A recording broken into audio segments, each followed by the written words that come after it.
मेरे माता पिता ने मुझे 12 साल की उम्र में फोस्टर केयर में छोड़ दिया ताकि वे मेरी बहन के साथ यात्रा कर सके। अब वे बेरोजगार, बेबस हैं और मुझसे संपर्क कर रहे हैं, तो मैंने उन्हें वही दिया जिसके वे हकदार थे। मेरा नाम एडम है और मैं अब 24 साल का हूं।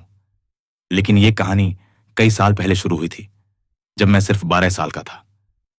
तब मुझे लगता था कि मेरा परिवार बिल्कुल सामान्य है, कम से कम जितना मैं समझता था कि सामान्य क्या होता है। हम अमीर नहीं थे, लेकिन हमारे पास एक अच्छा घर था, कपड़े ठीक ठाक थे और जिंदगी ठीक लगती थी। मेरे माता पिता लॉरा और ग्रेग कभी ऐसा बर्ताव नहीं करते थे कि कुछ गलत है, जब तक कि सब कुछ एकदम से बदल नहीं गया। और फिर थी मेरी बहन एमा। एमा गोल्डन चाइल्ड थी। आप समझ सकते हैं, वो टाइप जिसे टीचर्स पसंद करते हैं, माता पिता जिसे लेकर हमेशा शेखी बघारते रहते हैं। अगर वो छींक भी देती तो उसे जैसे कोई महान उपलब्धि मान लिया जाता। मैं बस एडम था। मैं कोई बदतमीज बच्चा नहीं था, लेकिन मैंने कुछ भी किया हो, जैसे कि मैं बस बैकग्राउंड नॉइज था। एमा की ड्राइंग्स के लिए फ्रिज पर जगह थी, मेरे लिए बस एक थपकी और अच्छा है एडम। बात यह है कि मुझे एमा से नफरत नहीं थी। यह उसकी गलती नहीं थी कि उन्हें वो ट्रॉफी की तरह लगती थी और मैं जैसे कुछ मायने ही नहीं रखता। लेकिन इससे यह जरूर महसूस होता था कि मैं उनके लिए महत्वपूर्ण नहीं हूं। फिर वो दिन आया जब सब कुछ बिखर गया। वो दिन भी आम दिनों की तरह शुरू हुआ। मैं अपने कमरे में कुछ पुराने एक्शन फिगर्स से खेल रहा था, जिनसे मैं अब तक खेलना छोड़ नहीं पाया था। फिर लॉरा ने मुझे नीचे बुलाया, उस अजीब आवाज में जो माता पिता तब निकालते हैं जब वे शांत दिखने की कोशिश कर रहे होते हैं, लेकिन अंदर कुछ गड़बड़ होती है। मैंने सोचा शायद मैंने दूध बाहर छोड़ दिया है या कोई काम करना भूल गया हूं। जब मैं लिविंग रूम में गया तो ग्रेग और लॉरा दोनों सोफे पर बैठे थे, चेहरे इतने गंभीर कि यह दूध के बारे में तो बिल्कुल नहीं था। बैठ जाओ एडम, ग्रेग ने कहा, एक कुर्सी की ओर इशारा करते हुए। आवाज में सख्ती थी, जैसे यह कोई मीटिंग हो, न कि पारिवारिक बातचीत। लॉरा जरूर हमदर्द बनने की कोशिश कर रही थी, लेकिन कुछ तो अजीब था। मैं बैठ गया, उलझा हुआ। लॉरा ने गहरी सांस ली और कहा, एडम, हमें तुमसे एक जरूरी बात करनी है। मेरा पहला ख्याल था कि शायद किसी की मौत हो गई है, शायद किसी ऐसे रिश्तेदार की जिसे मैं ठीक से जानता भी नहीं। लेकिन फिर ग्रेग ने कहा, हम कुछ वित्तीय मुश्किलों में हैं और अब तुम्हारी देखभाल नहीं कर सकते। पहले तो मुझे लगा मैंने कुछ गलत सुना है। मतलब क्या? हम अब तुम्हारी देखभाल नहीं कर सकते? क्या मैं कोई सब्सक्रिप्शन हूं जिसे तुम कैंसिल कर रहे हो? मैं बस उन्हें घूरता रह गया, समझने की कोशिश में। लॉरा बोलती रही, यह तुम्हारी गलती नहीं है बेटा। हम काफी समय से इससे जूझ रहे थे और हमें एक बहुत मुश्किल फैसला लेना पड़ा। मुश्किल फैसला? उन्हें सुनकर ऐसा लग रहा था जैसे वो तय कर रहे हों कौन सा केबल पैकेज रखें, न कि अपने बच्चे को छोड़ने का निर्णय।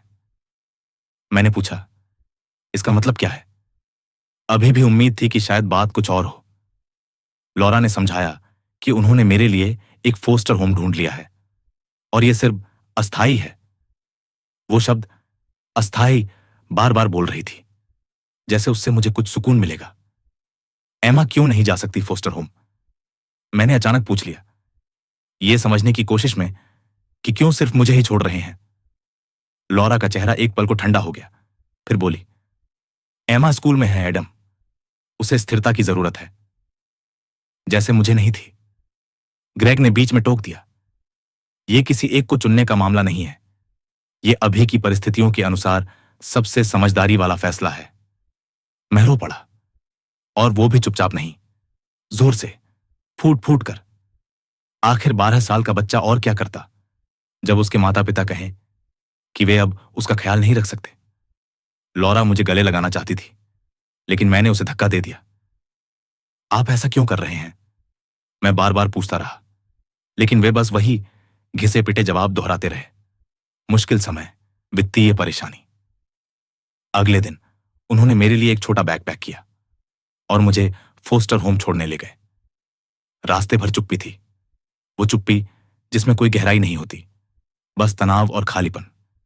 मैं लगातार उन्हें देखता रहा, उम्मीद करते हुए कि कोई कहेगा हमसे गलती हो गई, चलो वापस घर चलते हैं।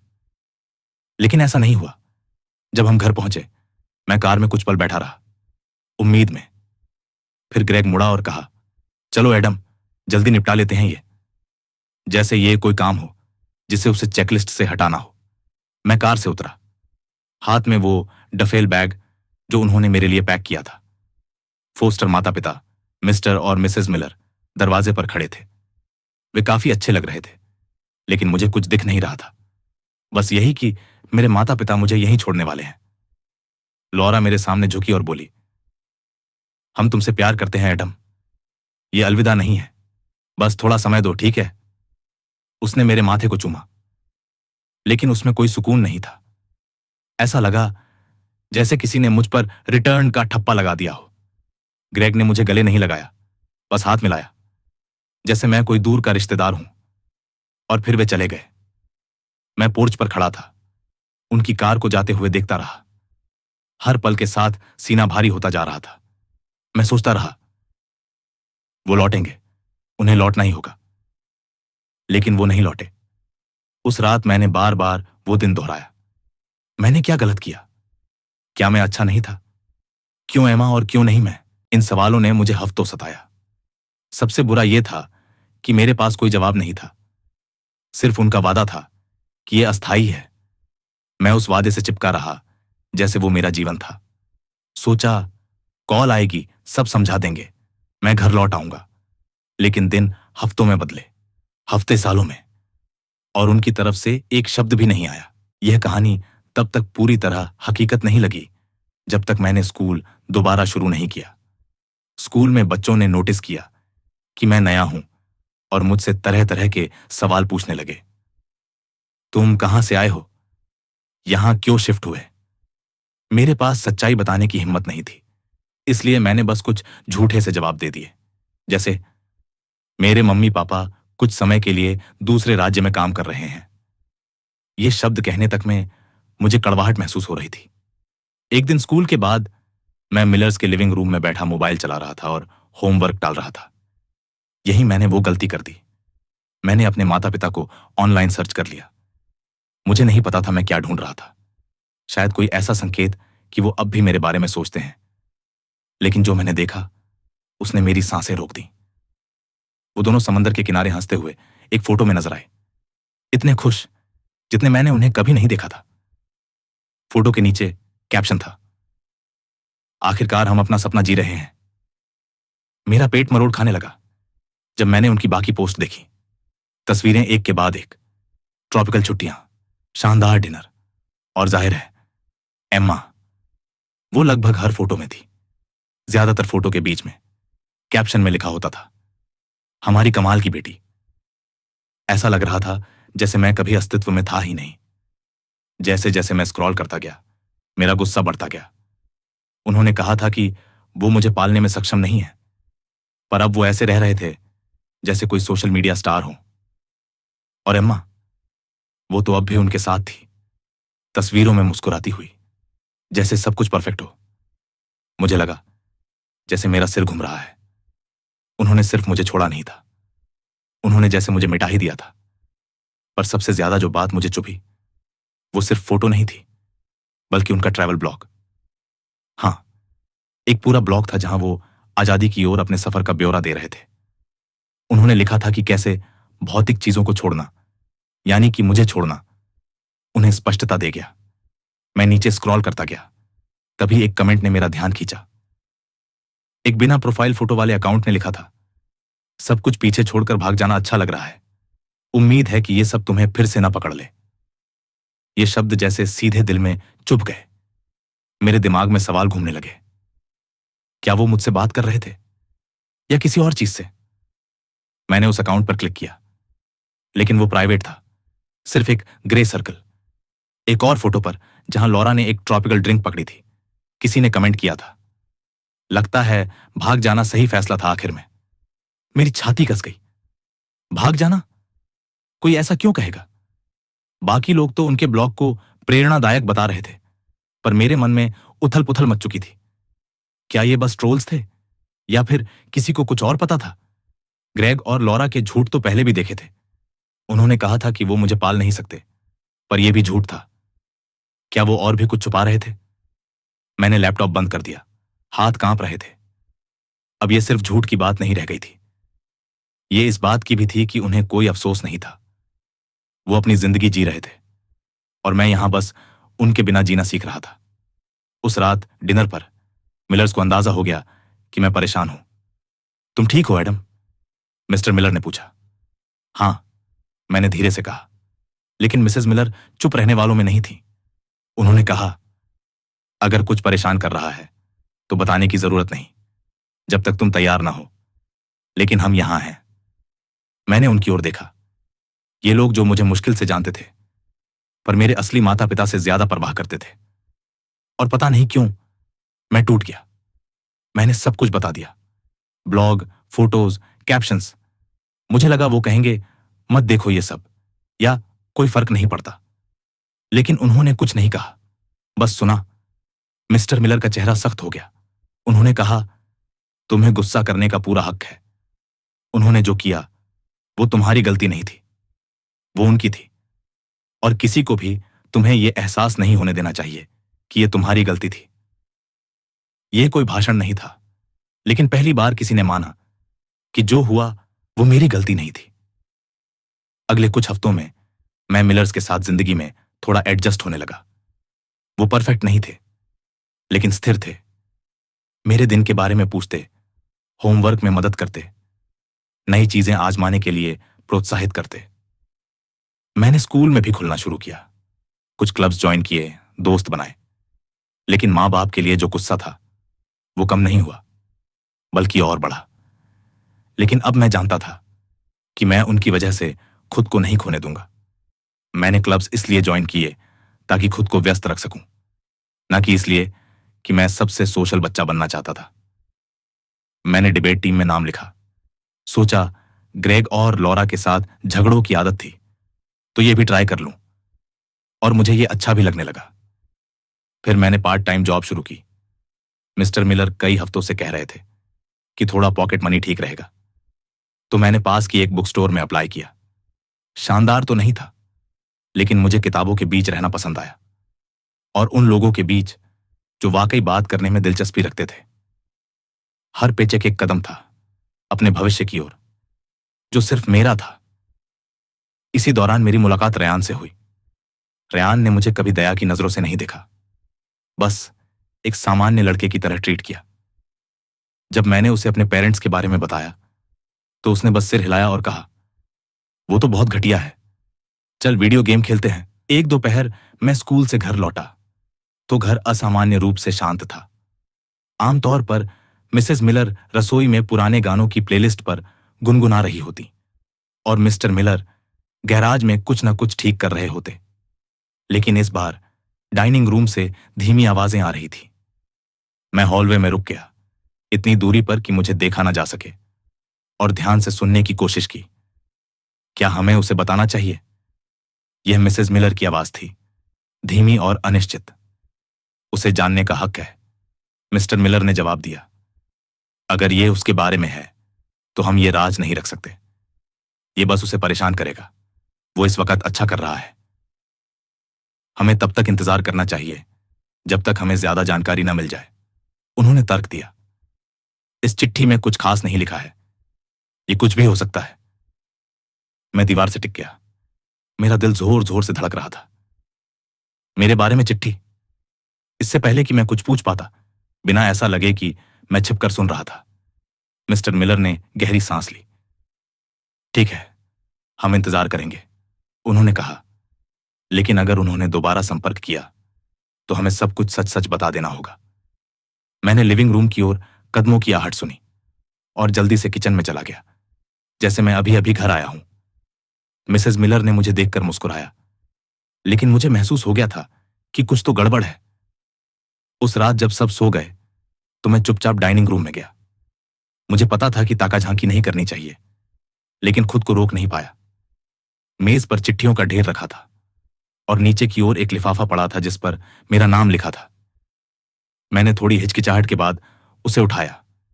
प्रेषक का पता एक कानूनी कार्यालय का था, मेरा पेट मरोड़ खाने लगा जब मैंने उसे खोला और पढ़ना शुरू किया।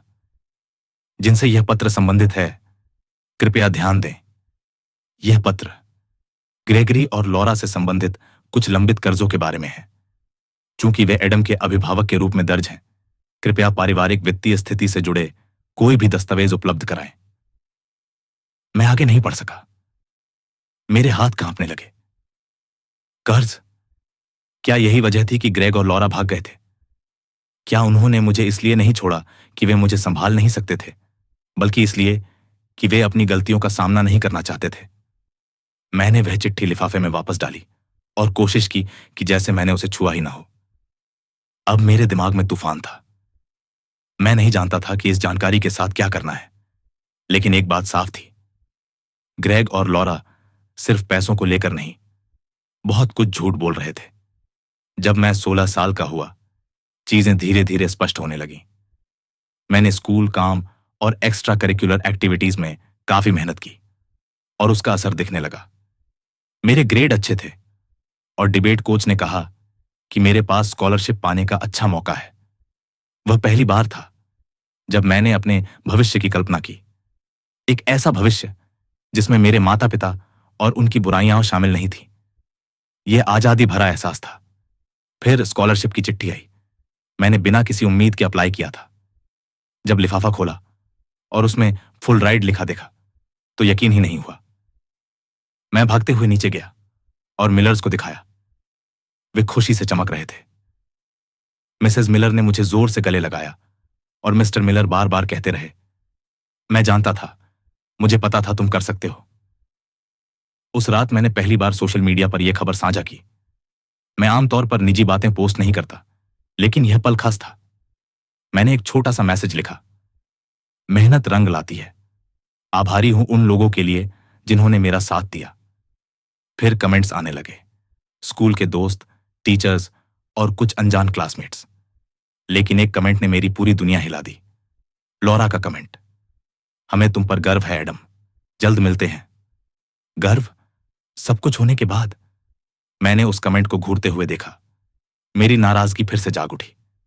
मुझे गुस्सा सिर्फ इसलिए नहीं आया कि उन्होंने कमेंट किया, बल्कि इसलिए कि वह इतना सामान्य था, जैसे हम बस दूर के रिश्तेदार हैं जो संपर्क में नहीं रह पाए, न कि वो लोग जिन्होंने मुझे पूरी तरह छोड़ दिया। मैंने कोई जवाब नहीं दिया। इसके बजाय मैंने कमेंट डिलीट कर दिया और उन्हें दोनों को ब्लॉक कर दिया। यही वो पल था जब मुझे एहसास हुआ कि मुझे अब उनकी स्वीकृति या अपराध बोध की जरूरत नहीं थी। वो स्कॉलरशिप मेरे लिए एक नया मकसद बन गई। मैं पढ़ाई में और भी मन लगाने लगा, खुद को साबित करने के लिए, और शायद थोड़ा उन्हें भी। मिस्टर मिलर ने मुझे फाइनेंशियल लिटरेसी की क्लास देना शुरू की। कैसे बचत करनी है, बजट बनाना है, दीर्घकालिक लक्ष्यों की योजना बनानी है। यह ग्लैमरस नहीं था, लेकिन बेहद व्यावहारिक था, और इसने मुझे नियंत्रण का एक ऐसा एहसास दिया जो पहले कभी नहीं मिला। उनके उत्साहवर्धन से मैंने स्कूल के छोटे बच्चों को ट्यूटर करना भी शुरू किया।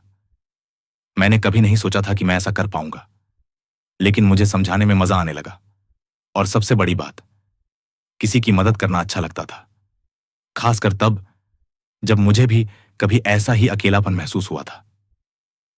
एक दिन ट्यूटरिंग के दौरान रेयान ने मुझसे पूछा, तुम्हारा अंतिम लक्ष्य क्या है? 5 साल में खुद को कहां देखते हो? मैंने कुछ देर सोचा और जवाब दिया, मैं बस स्थिरता चाहता हूं, अपना घर हो, अपनी जिंदगी, और किसी और पर निर्भर ना रहूं। सॉलिड जवाब है, उसने मुस्कुराकर कहा, लेकिन रास्ते में थोड़ा मजा करना मत भूलना। उसकी बात मेरे मन में गूंजती रही। मैंने महसूस किया कि मैं खुद को साबित करने में इतना व्यस्त था कि जिंदगी जीना भूल गया था। तो मैंने खुद से वादा किया, संतुलन बनाऊंगा। मैं मेहनत करता रहा, लेकिन अब गेम नाइट्स, रोड ट्रिप्स और रविवार की आलसी दोपहरों को भी जगह देने लगा।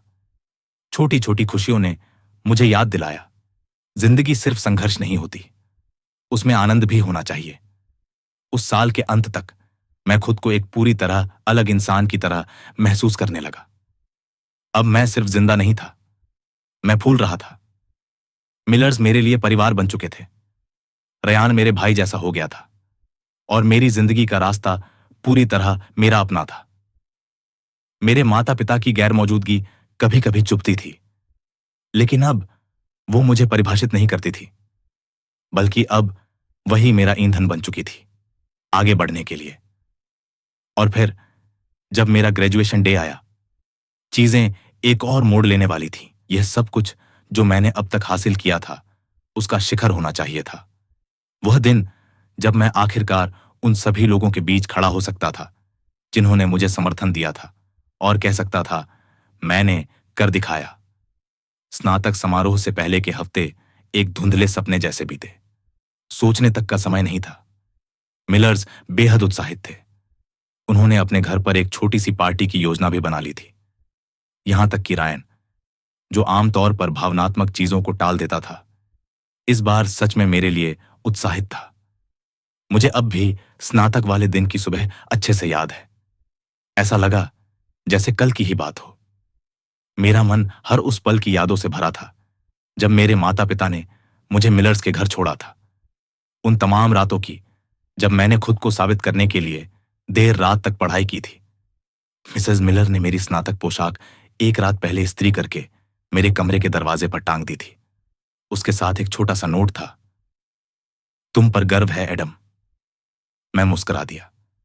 वो सिर्फ नोट नहीं था, बल्कि वो सब कुछ था जो उन्होंने बीते 5 सालों में मेरे लिए किया था। वे सिर्फ फॉस्टर माता पिता नहीं थे, वे अब मेरे असली परिवार थे। समारोह बिल्कुल वैसा ही था जैसा मैंने कल्पना की थी। जब मेरा नाम पुकारा गया और मैं स्टेज पर डिप्लोमा लेने गया, तो एक पल को समय जैसे थम सा गया। भीड़ में तालियों की गूंज थी और मैं साफ सुन सकता था मिलर्स और रायन की आवाजें, जैसे मैं कोई रॉक स्टार हूं। लेकिन मेरी जिंदगी में कुछ भी परफेक्ट ज्यादा देर तक नहीं रहता। समारोह के बाद हम बाहर तस्वीरें खिंचवाने के लिए इकट्ठा हुए। मिलर्स की आंखों में गर्व था और रायन मेरे डिप्लोमा को लेकर मजाक कर रहा था कि यह शायद क्रेयॉन से लिखा गया है। एम्मा भी आ गई थी। यह हैरानी की बात थी, क्योंकि वह आमतौर पर अकेली रहती थी। सब कुछ एकदम सही लग रहा था जब तक मैंने उन्हें नहीं देखा। भीड़ के किनारे ग्रेग और लॉरा खड़े थे। पहले तो मुझे लगा मेरी आंखें धोखा दे रही हैं। मैंने उन्हें सालों से नहीं देखा था और निश्चित तौर पर उन्हें आमंत्रित नहीं किया था। फिर भी वे वहां थे, बिल्कुल जैसे किसी क्रूज से सीधे उतर कर आए हों, भीड़ में किसी को ढूंढते हुए। मैंने उन्हें अनदेखा करने की कोशिश की, उम्मीद करते हुए कि जब उन्हें लगेगा मैं उन्हें पहचानने नहीं जा रहा तो वे चले जाएंगे।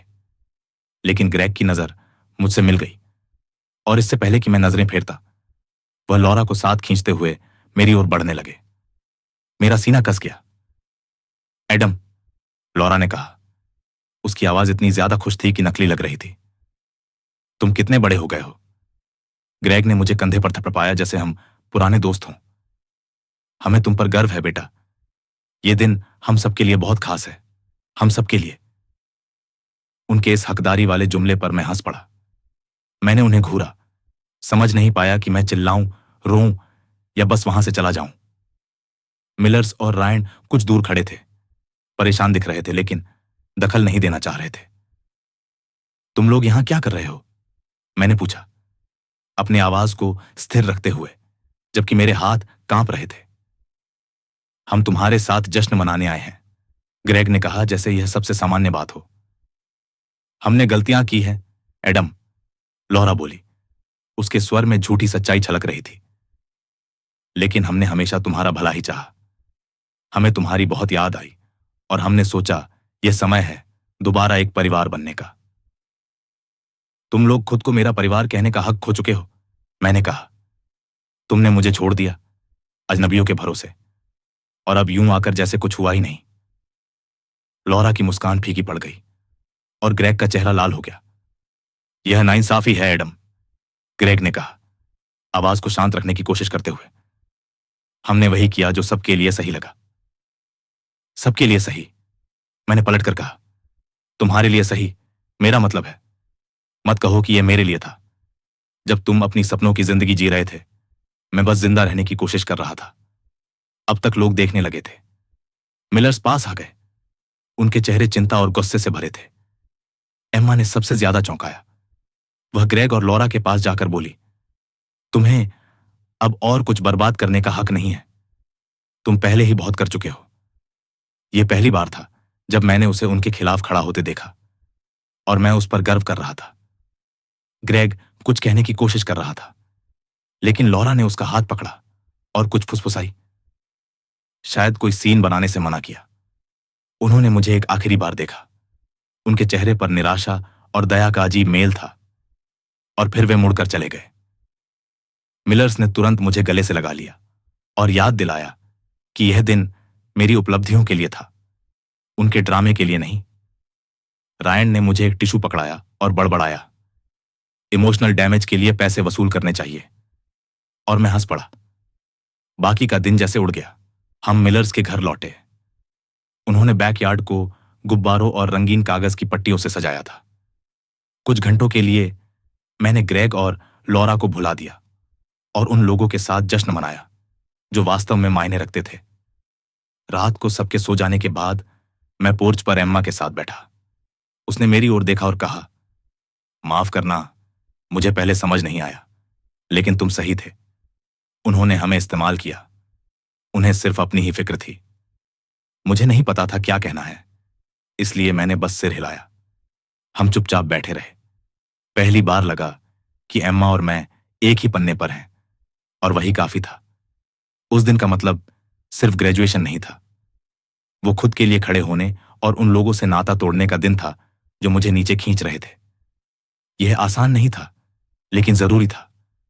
लेकिन मुझे पता था कि मेरे माता पिता अभी पूरी तरह गए नहीं हैं। उनका अचानक लौटना, इस तरह जिंदगी में घुसने की कोशिश करना, कुछ तो गड़बड़ थी, और मैं गलत नहीं था। स्नातक के एक हफ्ते बाद मुझे लॉरा का एक ईमेल मिला। पहली नजर में लगा शायद माफी होगी, लेकिन दिल से मैं जानता था ऐसा नहीं होगा। ईमेल लंबा था, अधूरे सच और बहानों से भरा। उसने लिखा कि उनके लिए समय कितना कठिन था, उन्होंने गलतियां की, लेकिन हमेशा मेरा भला चाहा। और फिर अंत में लिखा, हमें उम्मीद है कि हम इस सब को पीछे छोड़कर एक परिवार की तरह फिर जुड़ सकते हैं। तुम बहुत अच्छा कर रहे हो और हम तुम पर गर्व करते हैं। शायद इस मुश्किल समय में तुम हमारी मदद कर सको। उनकी मदद करूं? उन सबके बाद? या यूं कहें, जो कुछ उन्होंने नहीं किया उसके बाद उन्हें मुझसे मदद मांगने की हिम्मत कैसे हुई? ये बात हास्यास्पद थी, लेकिन जरा भी मजेदार नहीं। मैंने उस ईमेल का कोई जवाब नहीं दिया, बस उसे डिलीट कर दिया और उनका पता ब्लॉक कर दिया। लेकिन गुस्सा मन में उसी तरह बना रहा जैसे कोई अनचाहा मेहमान। एम्मा अब भी उन्हें ट्रैक कर रही थी, ज्यादातर जिज्ञासा के कारण, न कि किसी उम्मीद से। उसने मुझे उनकी ताजा हरकतों के बारे में बताया। उन्होंने अपनी सारी जमा पूंजी उस तथाकथित सपनों की जिंदगी की छवि बनाए रखने में उड़ा दी थी। उनका ट्रैवल ब्लॉग बुरी तरह फ्लॉप हो चुका था, और अब उनके पास कर्ज और खराब क्रेडिट स्कोर के अलावा कुछ नहीं बचा था। उन्होंने अपना ज्यादातर सामान बेच दिया था और अब दूर के रिश्तेदारों के यहां एक जगह से दूसरी जगह शरण ले रहे थे। जैसा कि एम्मा ने बताया, वो रिश्तेदार भी अब धीरे धीरे परेशान हो रहे थे। ये लोग पूरी तरह बिखर चुके हैं, एम्मा ने एक कॉल पर कहा, लेकिन अब भी तुम्हें ही हर चीज के लिए दोष दे रहे हैं। उन्हें लगता है कि अगर तुम बस उन्हें माफ कर दो तो सब कुछ अपने आप ठीक हो जाएगा। माफ कर दूं? किस बात के लिए? 12 साल की उम्र में मुझे बेघर कर देने के लिए? मैंने गुस्से में जवाब दिया। मेरी आवाज में कड़वाहट साफ झलक रही थी। मैं ये नहीं कह रही कि वो सही है, एडम। एम्मा ने गहरी सांस लेकर कहा, मैं सिर्फ बता रही हूं कि वो क्या कह रहे हैं।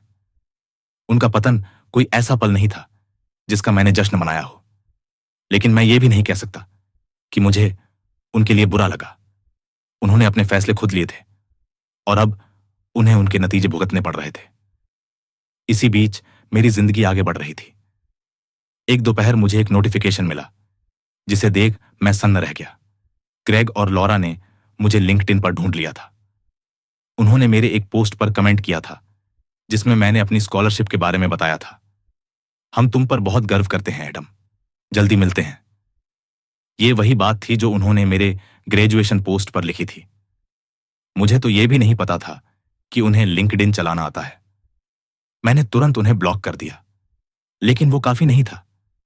उन्होंने मेरे नेटवर्क में मौजूद लोगों को मैसेज भेजने शुरू कर दिए, मेरे सहकर्मी, प्रोफेसर, यहां तक कि मिलर्स को भी। सभी मैसेज में एक ही पैटर्न था, गिल्ट ट्रिपिंग, दोषी महसूस कराना, झूठी कहानियां और ये दावा कि मैंने उन्हें छोड़ दिया। एक मैसेज मेरी बुक स्टोर वाली बॉस तक पहुंच गया। उन्होंने मुझे एक दिन साइड में लेकर पूछा, देखो, मैं ज्यादा टटोलना नहीं चाहती, लेकिन कोई व्यक्ति जो खुद को तुम्हारा माता पिता कह रहा था, उसने हमें ईमेल भेजा। अजीब था। माफ कीजिए, मैंने कहा, शर्मिंदा होते हुए। वो अब मेरी जिंदगी का हिस्सा नहीं है, मैं संभाल लूंगा। मेरी बॉस ने और कुछ नहीं पूछा, बस मुस्कुराकर कहा, अगर वो फिर से तंग करें तो बताना, हम तुम्हारे साथ हैं।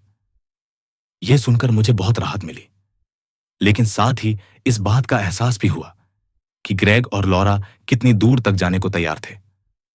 अब बात सिर्फ मेरी निजी जिंदगी की नहीं थी, वो मेरी पेशेवर जिंदगी को भी नुकसान पहुंचाने की कोशिश कर रहे थे। तभी एम्मा ने कदम आगे बढ़ाया। उसने अपने सोशल मीडिया पर एक सार्वजनिक पोस्ट डाली, जिसमें उन्होंने ग्रेग और लॉरा की हरकतों को उजागर किया। वो पीछे नहीं हटी। उसने साफ लिखा कि कैसे उन्होंने हमें छोड़ दिया और कभी अपनी जिम्मेदारी नहीं मानी। एडम और मैंने बिना उनकी मदद के अपनी जिंदगी दोबारा बनाई है, हम उन्हें कुछ नहीं देते। उसका पोस्ट वायरल हो गया। सैकड़ों लोगों ने समर्थन में कमेंट किया। यह देखना संतोषजनक था, लेकिन इससे हालात और बिगड़ गए। ग्रेग और लॉरा ने जवाबी पोस्ट डाले, ड्रामा से भरे हुए, ये कहते हुए कि हम अकृतज्ञ हैं और उन्होंने हमारे लिए बहुत कुछ त्याग किया है। उनके पोस्ट झूठ और अधूरी सच्चाइयों से भरे हुए थे, लेकिन जितना ज्यादा वो बोलते, उतना ही लोग उन्हें पहचानने लगे। फिर एक दिन एम्मा ने मुझे कॉल किया। उसकी आवाज में हैरानी और उत्तेजना दोनों थी। तुम्हें उस पुराने स्टोरेज यूनिट की याद है जो उनके पास था? वो उसका किराया देना बंद कर चुके थे और मकान मालिक ने मुझे कुछ चीजें उठाने की इजाजत दे दी। 1 घंटे बाद वो मेरे घर आई, हाथ में एक घिसा पिटा कार्टन बॉक्स ली। तुम्हें यह देखना चाहिए, उसने कहा। अंदर एक फोल्डर था, भरा हुआ कागजातों से, अदायगी न किए गए बिल, फोरक्लोजर नोटिस, कलेक्शन एजेंसियों के खत। मैंने जैसे जैसे पन्ने पलटे, मेरा दिल बैठता गया। ये लोग अपनी औकात से कहीं ज्यादा खर्च कर रहे थे, एम्मा ने कड़वाहट से कहा। फेल हुए बिजनेस, मैक्स हो चुके क्रेडिट कार्ड, लगता है सच का सामना करने के बजाय भाग गए। ढेर के नीचे एक वकील का पत्र मिला। वो उनके फाइनेंस रीस्ट्रक्चर करने की बात कर रहा था और खर्च घटाने के लिए निर्भरता कम करने की सलाह दे रहा था। मेरा नाम उसमें लिखा था, एक बोझ की तरह। मैंने फोल्डर बंद कर दिया, हाथ कांप रहे थे। उन्होंने इसलिए नहीं छोड़ा कि वो मुझे पाल नहीं सकते थे, मैंने धीरे से कहा। उन्होंने इसलिए छोड़ा क्योंकि अपनी गंदगी साफ करना उनके लिए मुश्किल था। कुछ पल चुप रहकर एम्मा बोली, मुझे लगा तुम्हें यह जानने का हक है। थैंक्स, मैंने बमुश्किल कहा। एम्मा के जाने के बाद मैं फोल्डर को घूरता रहा, सोच रहा था इसे जला दूं या सबूत के तौर पर रख लूं। आखिरकार मैंने उसे रख लिया। उनके लिए नहीं, अपने लिए। मैं उनके प्रभाव से आजाद होना चाहता था, लेकिन जाहिर है कि ग्रेग और लॉरा अब भी मेरा पीछा छोड़ने वाले नहीं थे। वे उन लोगों में से नहीं थे जो आसानी से छोड़ दें, खासकर तब जब उन्हें लगता कि उन्हें इससे कुछ फायदा हो सकता है। यह सब फोन कॉल से शुरू हुआ। अनजाने नंबरों से दिन रात कॉल्स आने लगी। आमतौर पर मैं इन्हें अनदेखा कर देता था, लेकिन एक दिन गलती से मैंने एक कॉल उठा ली। वह मेरी चाची करेन थी, एक रिश्तेदार जिससे मैंने वर्षों से बात नहीं की थी।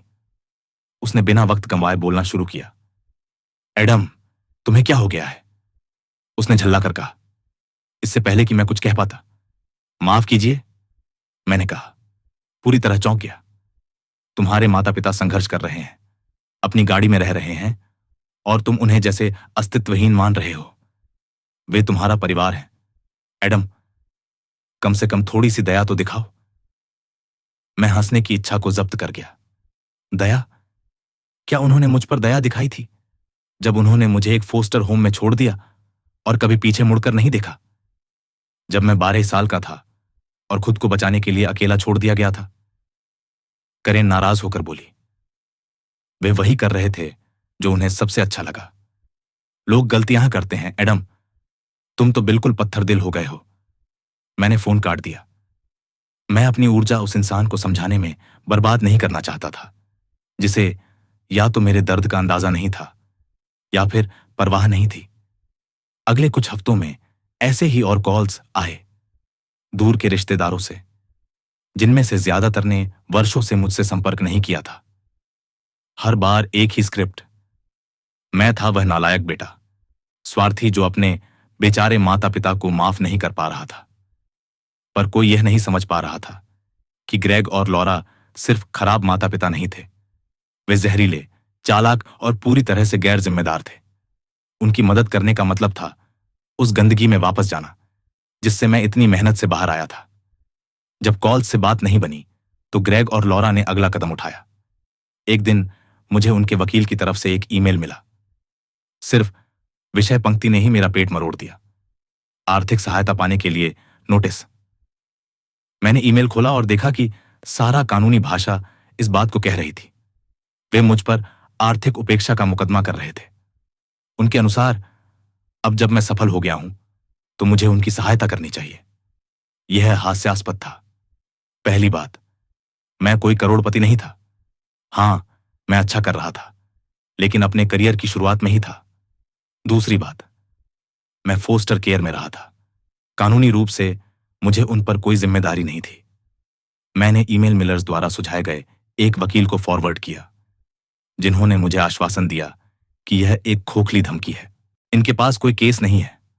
उन्होंने कहा, यह सिर्फ तुम्हें डराकर पैसे निकलवाना चाहते हैं। प्रतिक्रिया मत देना। यह अच्छी सलाह थी, पर इसका स्वाद फिर भी कड़वा था। यह विचार कि वे कहानी को इस तरह मोड़ सकते हैं कि जैसे मैं ही खलनायक था, यह बहुत चोट पहुंचाने वाला था। लेकिन इस पर बैठकर दुखी होने की बजाय मैंने अपनी ऊर्जा अपने काम में लगा दी। अब तक मेरी फाइनेंशियल लिटरेसी वर्कशॉप्स एक छोटे साइड हसल से बढ़कर एक पूरी संस्था बन गई थी, जो देश भर में युवाओं को पैसे संभालने और अपने भविष्य बनाने में मदद कर रही थी। मैं नॉन प्रॉफिट्स, स्कूल्स और बड़ी कंपनियों के साथ पार्टनरशिप कर रहा था। हर सफलता मुझे उस व्यक्ति से और दूर ले जा रही थी जिसे ग्रेग और लॉरा ने पीछे छोड़ दिया था। हाल ही में मुझे एक प्रोड्यूसर का ईमेल आया, जिन्होंने मेरे एक नॉन प्रॉफिट पार्टनर से मेरी कहानी सुनी थी। वे रिजिलेंस पर एक डॉक्यूमेंट्री बना रहे थे और मुझे उसमें शामिल करना चाहते थे। शुरुआत में मैं झिझक रहा था। क्या मैं सच में अपनी कहानी दुनिया के सामने लाना चाहता हूं? लेकिन मिलर्स और एम्मा से बात करने के बाद मैंने फैसला लिया, हां, अगर मेरी यात्रा एक भी फोस्टर केयर में पल रहे बच्चे को थोड़ी राहत दे सके तो यह सब इसके लायक है। फिल्मिंग प्रक्रिया बिल्कुल सपने जैसी थी। एक बार उन्होंने पूछा, क्या आप ग्रेग और लॉरा के बारे में कुछ शामिल करना चाहेंगे? मैंने लंबा सोचने के बाद उन्हें थोड़ी सी जगह दी। उन्हें शर्मिंदा करने के लिए नहीं, बल्कि संदर्भ देने के लिए। उन्होंने अपने निर्णय लिए, मैंने इंटरव्यू में कहा, और उन निर्णयों ने मुझे ऐसे आकार दिया जिसकी मैंने कभी कल्पना नहीं की थी। लेकिन वे मुझे परिभाषित नहीं करते। मेरा जीवन, मेरा परिवार, मेरा काम, वही मायने रखता है। फिल्मिंग ब्रेक के दौरान प्रोड्यूसर ने मुझे एक तरफ ले जाकर कहा, एडम, हमें रिसर्च के दौरान कुछ पता चला है आपके माता पिता के बारे में। क्या आप सुनना चाहेंगे? मैंने कहा, हां, बताइए। उसने गहरी सांस ली और कहा, उन्हें कई लोन चुकाने में डिफॉल्ट करने के बाद घर से बेदखल कर दिया गया और कुछ धोखाधड़ी के आरोप भी है। लगता है उन्होंने कानूनी परेशानी से बचने के लिए शहर छोड़ दिया। मैंने चौंक कर पूछा, धोखाधड़ी के आरोप? उसने सिर हिलाया। कुछ बड़ा नहीं, पर पैटर्न साफ है।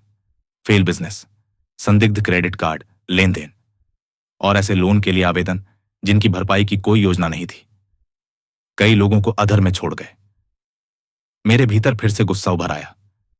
तो वे सिर्फ स्वार्थी नहीं थे, वे धोखेबाज भी थे और जब पकड़ में आए तो भाग खड़े हुए। प्रोड्यूसर ने सहानुभूति से देखा। हमें लगा आपको पता होना चाहिए अगर भविष्य में ये फिर उठे। मैंने सिर हिलाया, पर भीतर से झकझोर उठा था। उन्होंने सिर्फ मुझे नहीं छोड़ा था, उन्होंने दूसरों को भी चोट पहुंचाई थी। मुझे छोड़ना सिर्फ उनके लिए एक सुविधा थी, जैसे एक बोझ कम करना। जब डॉक्यूमेंट्री रिलीज हुई तो प्रतिक्रिया जबरदस्त थी।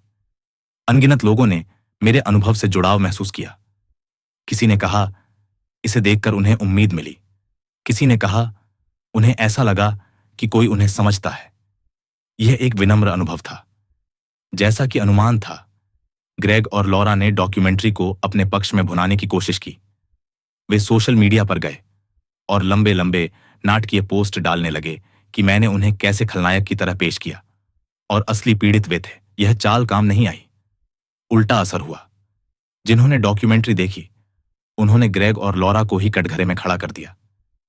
लोगों ने उनकी कहानियों में छेद निकालने शुरू कर दिए और उनके इरादों पर सवाल उठाए। उनकी सहानुभूति पाने की कोशिशों ने उल्टे उन्हें और भी ज्यादा स्वार्थी और चालबाज साबित कर दिया। इस बीच मैंने अपना पहला घर खरीदा, एक शांत मोहल्ले में, एक प्यारा सा घर जहां मुझे आखिरकार लगा कि मैं कहीं का हूं, मेरी एक जगह है। मैंने मिलर्स और एम्मा को हाउस वार्मिंग डिनर पर बुलाया। हम पूरी रात हंसते रहे, बहुत ज्यादा खा लिया और उस सफर को याद करते रहे जो हमने तय किया था। एम्मा भी बहुत अच्छा कर रही थी। उसने कॉलेज से ग्रेजुएशन कर लिया था और अब अपनी खुद की करियर की शुरुआत कर रही थी, ग्रेग और लॉरा की परछाई से पूरी तरह आजाद होकर। सच कहूं तो मुझे अपने फैसलों का कोई पछतावा नहीं है। ग्रेग और लॉरा से सारे रिश्ते तोड़ना आसान नहीं था, लेकिन यह जरूरी था। मेरी सफलता का श्रेय मिलर्स, एम्मा और उस परिवार को जाता है जिसे मैंने खुद चुना। खून के रिश्ते नहीं, बल्कि वो लोग जो मेरे साथ खड़े रहे। और दिन के अंत में यही सबसे ज्यादा मायने रखता है।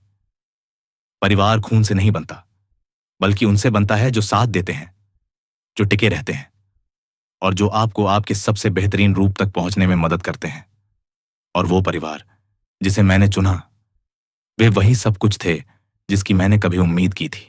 कल फिर मिलते हैं एक नई कहानी के साथ।